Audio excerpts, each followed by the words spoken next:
17 మంది వైస్ ఛాన్సలర్లని బలవంతంగా రాజీనామాలు చేయిస్తారు అధ్యక్ష. ఈ ప్రాసెస్ అన్నది ఇప్పటి వరకు ఎక్కడ కూడా జరగలేదు అధ్యక్ష. నిరూపించుకోనండి. I'm challenging the member. I'm challenging in this house. నిరూపించుకోనండి ఎవరు బెదిరించారు. నిరూపించుకోనండి. ఇప్పుడు ఎవరు బెదిరించారబ్బా? I'm challenging you. I'm challenging the member to prove in this house. అధ్యక్ష, ఇదే సత్యదూరం మాటలు. ఏపీఎస్సీ చైర్మన్ అందరూ తప్పులు చేశారంటే రాజీనామా చేసి పారిపోయారు. మేము ఎక్కడ? I'm challenging you. I'm challenging you member. నిరూపించండి. ఉచ్చా మారడం కాదు. నేను అధ్యక్ష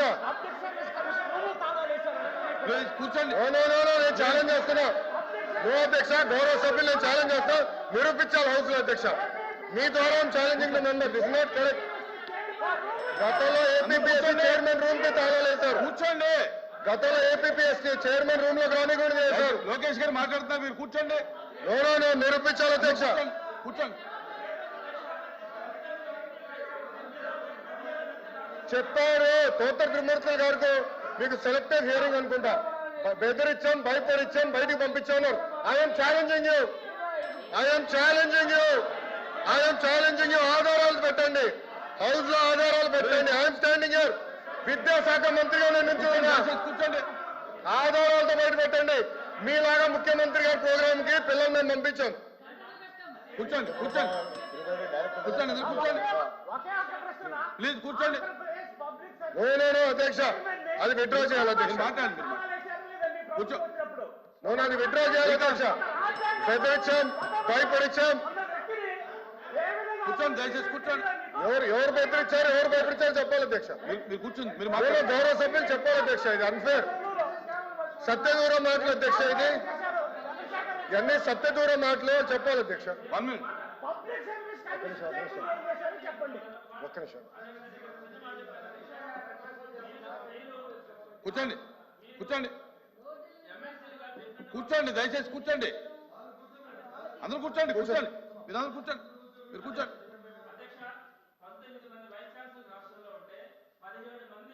ప్రభుత్వం వచ్చిన వెంటనే ఒక 1 or 2 months లో వాళ్ళందరూ కూడా రిజైన్ చేస్తున్నారంటే మీరు ఒక్కటే అధ్యక్ష. నెల్లూరులోనే చూశాను అధ్యక్ష. అక్కడికి వెళ్ళి గొడవలు చేసి గందరగోళం చేశారు అధ్యక్ష.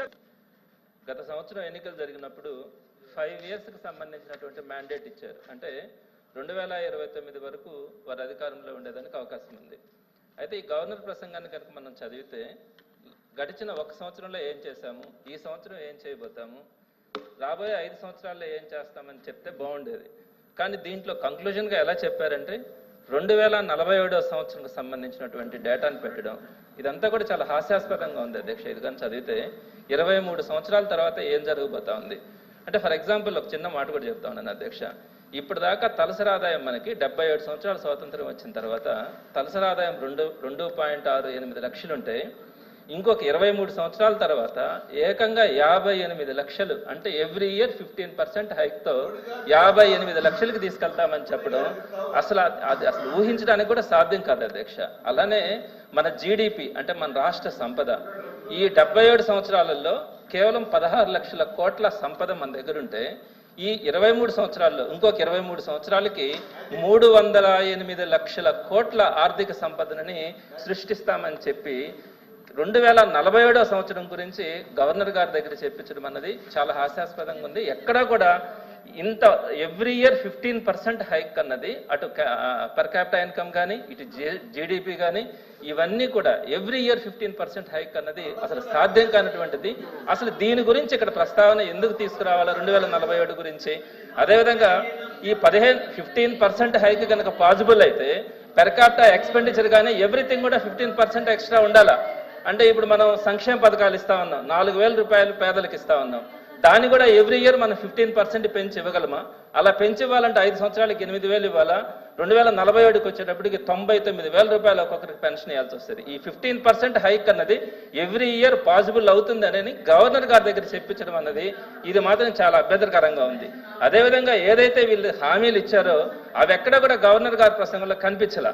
ఏది సుమారుగా 1,50,00,000 మందికి ఆడబిడ్డ నిధి ఇస్తామని చెప్పారు. వారందరూ కూడా ఎదురు చూస్తా ఉన్నారు.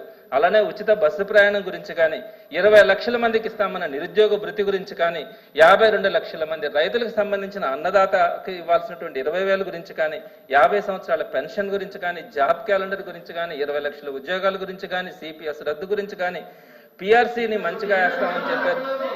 దీని గురించి కానీ అన్న సిపిఎస్ జిపిఎస్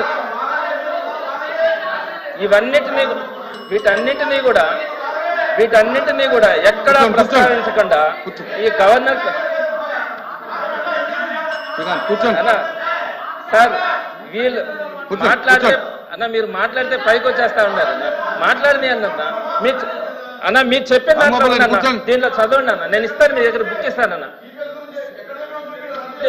నేను పంపిస్తాను సార్, మీకు నేను పంపిస్తాను సార్.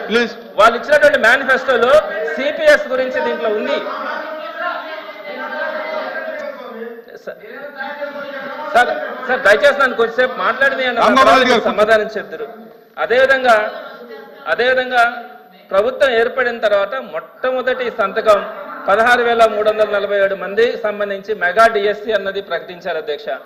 అది సుమారుగా అధ్యక్ష ఇక్కడ బాధాకరం ఏంటంటే నేను కూడా ఒక టీచర్గా పనిచేశాను అధ్యక్ష. సుమారుగా 5 లక్షల మంది సంవత్సరం రోజుల నుంచి ప్రైవేట్ ఉద్యోగాలు చేసుకుంటా ఉంటే వారందరూ కూడా ప్రైవేట్ ఉద్యోగాలు మానేసి ప్రిపేర్ అవుతున్నారు అధ్యక్ష. వారందరూ కూడా ఈ రోజు ఎప్పుడు డిఎస్సి పూర్తి చేస్తారు, ఒక్క నెలలో పూర్తి చేయాల్సినటువంటి మెగా డిఎస్సిని 9 నెలలైనా కూడా ఎప్పటికో పూర్తి చేస్తారో కూడా తెలియకుండా ఇబ్బంది పడతా ఉన్నారు అధ్యక్ష. దయచేసి దాని గురించి ఒక క్లారిటీ ఇవ్వకుండా పలానా రోజు లోపల మేము పూర్తి చేస్తామని. అదేవిధంగా అధ్యక్ష విద్యార్థి మిత్రాన్ని మేము ఇంప్లిమెంట్ చేస్తా ఉన్నాం అన్న అధ్యక్ష, సంతోషమే. అదంతా కూడా గత ప్రభుత్వం ఇచ్చినటువంటి కిట్స్ ని పంచడం కూడా జరిగింది. ఇకపోతే మనబడి మన భవిష్యత్తు ద్వారా మౌలిక సదుపాయాలు ఆధునీకరిస్తున్నామని చెప్పి దీంట్లో మెన్షన్ చేశారు అధ్యక్ష. నేను ఒక విషయం చెప్తాను అధ్యక్ష, నాడు నేడు అని గత ప్రభుత్వం తీసుకొని వస్తే అవన్నీ ఇన్కంప్లీట్ అయి ఉన్నాయి అధ్యక్ష. మీకు తెలిసి ఉంటుంది, చాలా దగ్గరలో ఆ ఇన్కంప్లీట్ అయిన బిల్డింగ్స్ దగ్గరికి పిల్లలు వెళ్ళి పట్టుకుంటే దాని కింద పెట్టి చనిపోయారు అధ్యక్ష. నెల్లూరులోనే ఒక అబ్బాయి చనిపోయాడు అధ్యక్ష.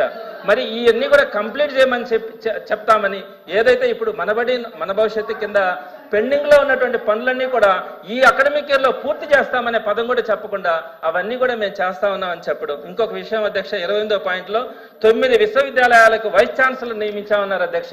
వైస్ ఛాన్సలర్ నియమించడం అనేది గవర్నమెంట్ చేస్తున్నటువంటి రెగ్యులర్ ప్రాసెస్. ఇక్కడ నేను ఒక విషయాన్ని మీ దృష్టికి తీసుకొని వస్తాను అధ్యక్ష. ఏ ప్రభుత్వాలు మారొచ్చేమో కానీ వైస్ ఛాన్సలర్ వ్యవస్థ మాత్రం కంటిన్యూగా కొనసాగుద్ది అధ్యక్ష. దేశంలో ఎక్కడా లేకుండా ఒక్క ఆంధ్ర రాష్ట్రంలో మాత్రమే ఈ గవర్నమెంట్ వచ్చిన తర్వాత